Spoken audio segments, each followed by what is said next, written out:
How to clear Snapchat history. So if you want to clear Snapchat history, then first of all open up your Snapchat application. And once you've opened your Snapchat, now you can go for your profile, which is on the upper left.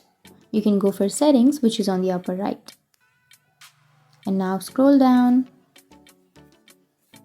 And here under your account actions, you will have clear conversation. Tap on clear conversation, and from here you can simply choose any conversation that you would like to delete.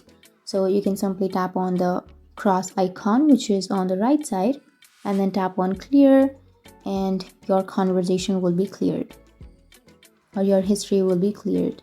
So you can go back and then tap on clear cache and tap on continue. And after clearing your cache, you can go for clear search history and then tap on clear.